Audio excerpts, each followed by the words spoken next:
Hello, my name is James Harris. I'm going to be talking to you today about the crisis of the death of a parent.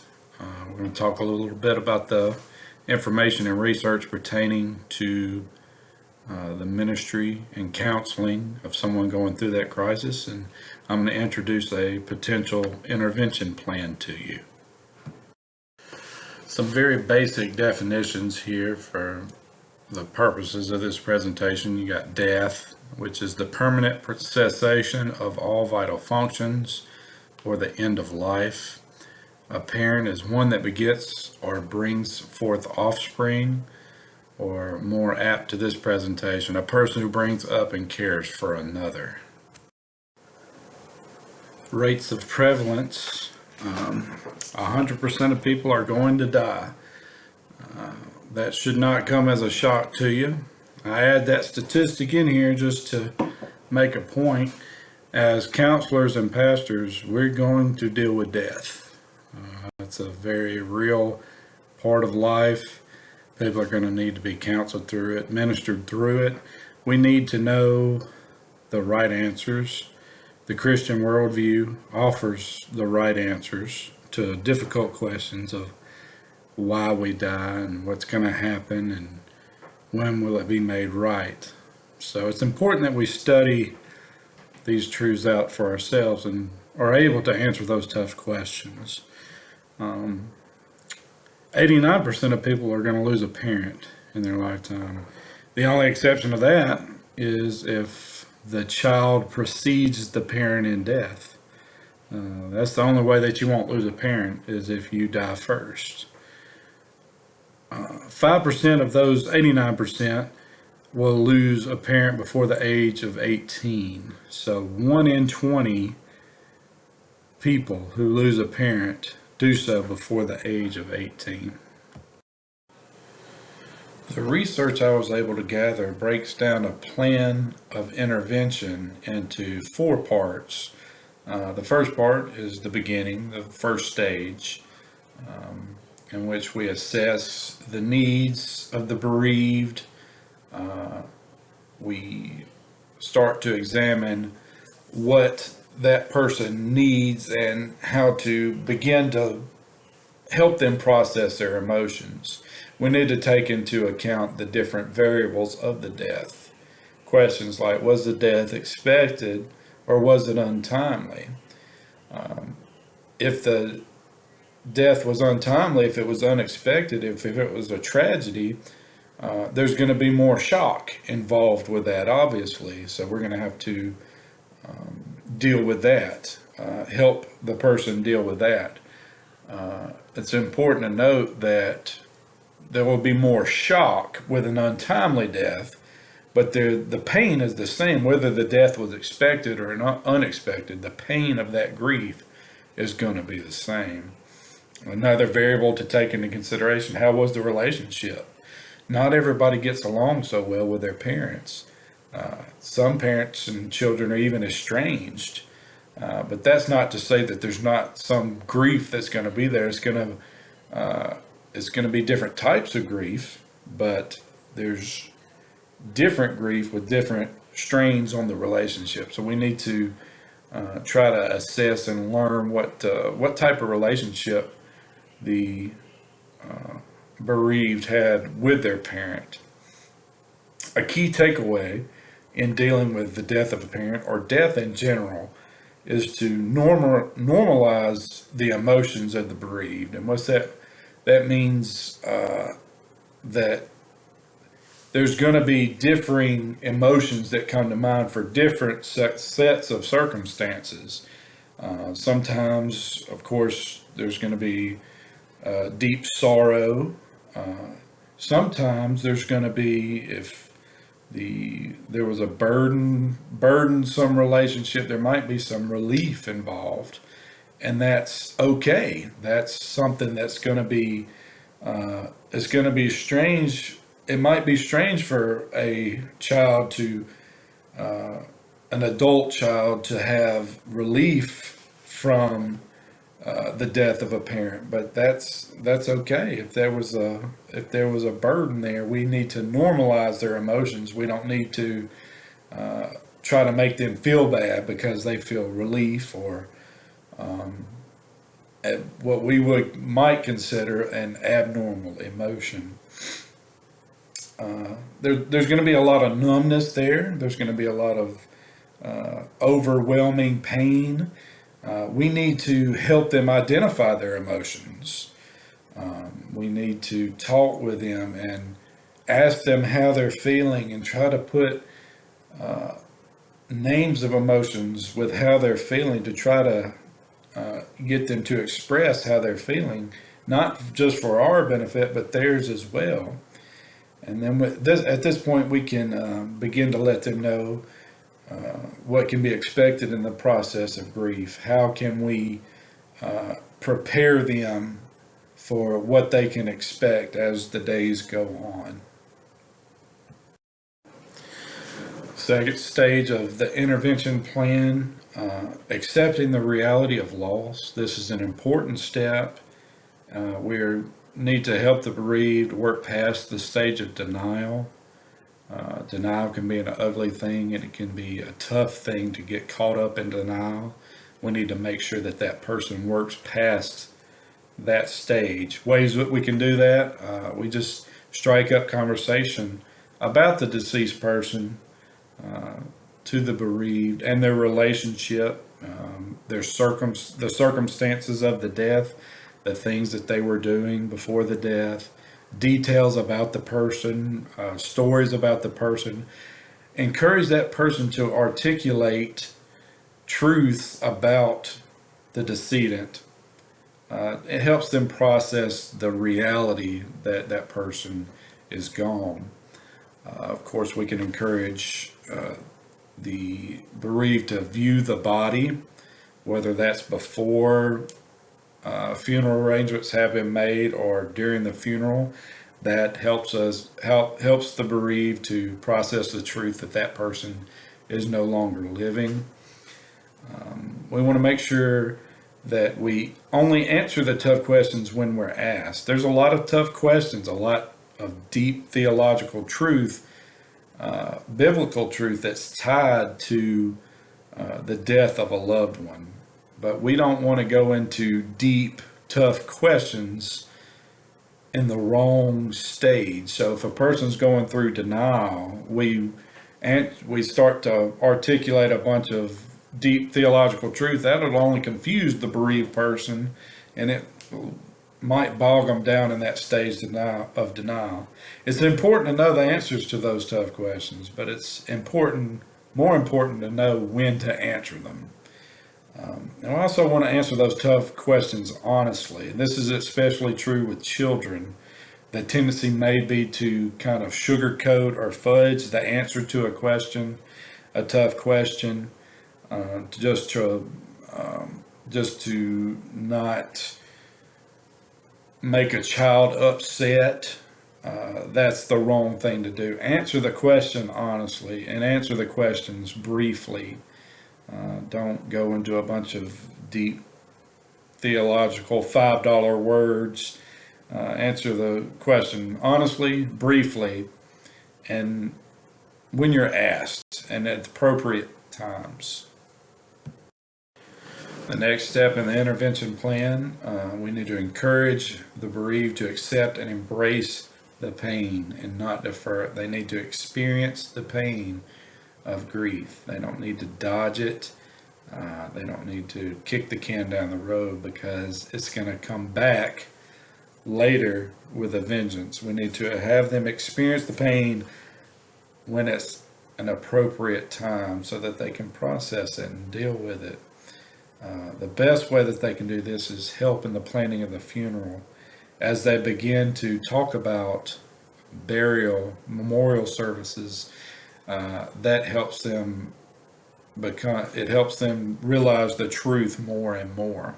And we also want to make sure that they continue to articulate their emotions, ask them how they're feeling, how are they doing, and then when they express how they're feeling, be sure to normalize it. Step 4 of the plan of intervention, we need to encourage the bereaved to adjust to a new normal. Help them identify, assume, and fill any social roles left by the decedent. If the person's mom or dad handled all the cooking or the shopping or driving them around, maybe even an adult child doesn't know how to drive. We're going to need people to fill those roles, and we're going to need to help help that person identify who those people are, or help them to learn how to do those things for themselves. We also need to help them with the separation, the reality setting in. That person's gone, and I'm not going to see them again in this life. So a way to deal with that is linking objects, things that would be considered definitely their parents' things. Things like maybe a dad liked to wear a particular hat or jacket, or maybe he smoked a pipe. Maybe he wore a pair of reading glasses. Maybe a mother used a particular rolling pin. Maybe she wore a particular dress or had a particular hat that she wore to church or something like that. And a thing that links the bereaved with the decedent. It's encouraged to hang on to that for the sake of remembrance. Another important part of the intervention process is helping the bereaved refocus their love. Encourage them to focus the energy of the old relationship onto new relationships. We have a tendency as people, when we lose a loved one, we feel like we lose a part of ourselves. And that's partially true to an extent, but we're going to go on loving, and we're going to go on living, and we need to share that love with others, other family members. We can redirect our energy towards other family members. They're going through a grief process as well, and we can lean on each other and encourage each other, and we can help each other, and that's what families are for. So refocus that love on another family member. Volunteer ministries at a church, you can take energy that you would have shown your parent and point it at other people. You can also do that in a support group, such as Grief Share.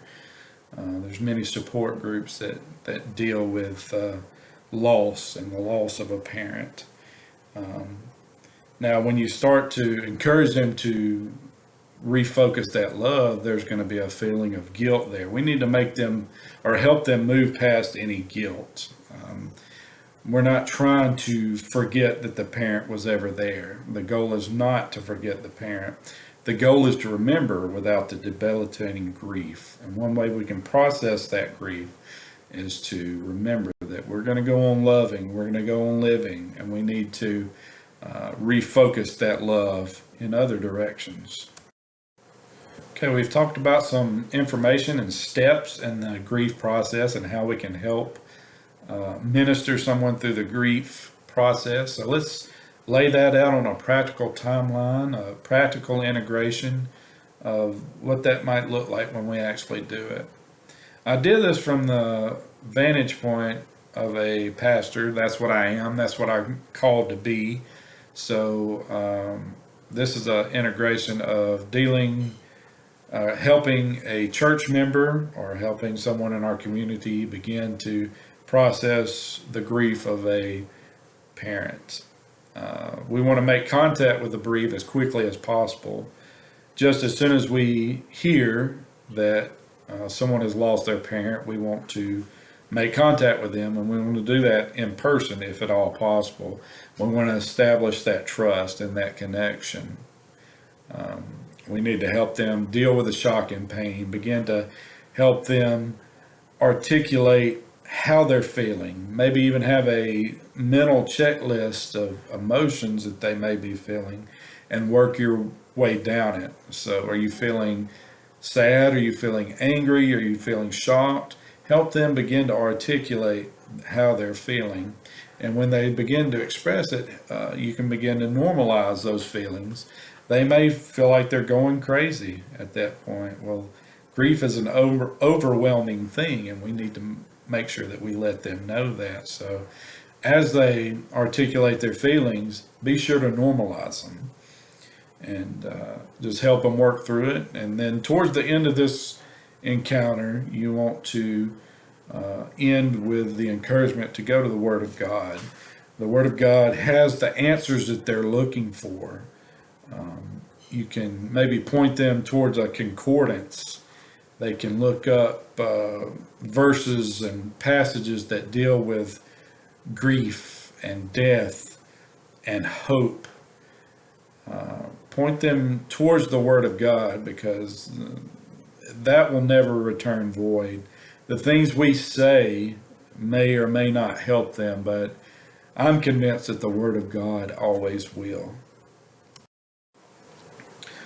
Of course, if at all possible, we want to attend the memorial service for the decedent.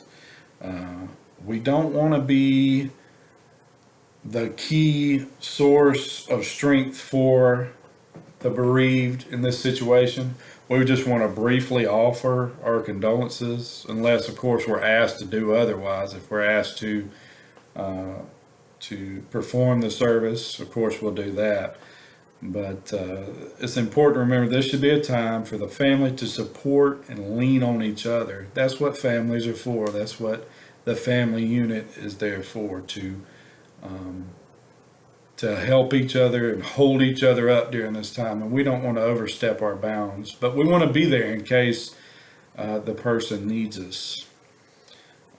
After the funeral, we want to establish a follow-up contact somewhere around 2 weeks after the memorial service. Consider a telephone call here.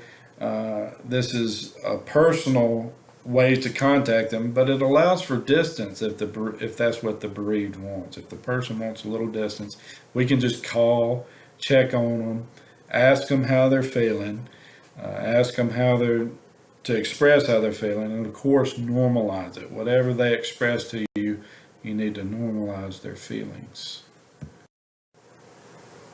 Within 2 months of the death, we want to have another face-to-face visit with the person, preferably at that person's home. That way we can check on their practical needs, their social needs, all their needs being met, and we can help them along in any shortcomings there. At this point, we can begin to discuss other resources to help them in their grief process. We can maybe suggest counseling, suggest books or support groups to the person. Of course, we want to check on them. How are they feeling? How are they doing? And continue to normalize their feelings. Sometimes it's hard for people to make contact with groups. Offer to initiate contact with a support group leader. If they express any kind of interest in it, offer to initiate that contact for them. So we want to check on them at least one more time on the anniversary date of the death, on or around the date of the death. You want to make a mental note or an actual note as a pastor of one of your church members of the day that someone lost their parent, so you can check on them that day. It's a thoughtful thing to do. Of course, you're going to check on their welfare, ask them how they're feeling, check on any kind of connections if they ended up going to a support group. Ask them how that's going. Ask them how things are going. Another thing you can do if they're having a tough time on that anniversary date, suggest a memorial service. I've heard it suggested that you've seen things like butterfly releases and memory trees, and you could recommend that they maybe put some fresh flowers on the decedent's grave, things of that nature. Again, you already know this, but the prevalence rate of death is 100%, and the prevalence rate of the death of a parent, 81%. It's something that you're going to deal with as a pastor or a counselor. So you need to make sure you learn the answers to the tough theological questions surrounding death. You need to be able to answer the questions those people have at the best of your ability. It's going to happen. You're going to counsel somebody through the death of a parent or the death of a loved one. And the Bible has the answers. It gives the reason why death occurs. It gives the hope beyond the grave, and it gives everything in between. So study it. It's going to happen. It's not just going to happen to your church members. It's probably going to happen to you. You're going to lose your parents. You're going to lose people that you love. It's important to remember, expect different reactions to the death of a parent, and to normalize them, because they're going to feel like they're losing their mind, and you need to let them know this is grief. This is what it looks like. It's not a pretty thing. It's a painful thing. But do that hard work of helping them through the grief. It's easy to withdraw and back away and let them be, because it's not a comfortable thing to always do. But do that hard work. Reach out and help them. That's what you're called to do as a counselor or a pastor. And of course, this goes without saying, but always point to the hope beyond the grave that Christ has given us. Christ died when he didn't have to, and he rose from the grave, and he conquered death. And one day he's going to wipe away every tear. He's going to do away with the pain of grief, and we're not going to feel that anymore. Always point to Christ. Always glorify him as much as you possibly can.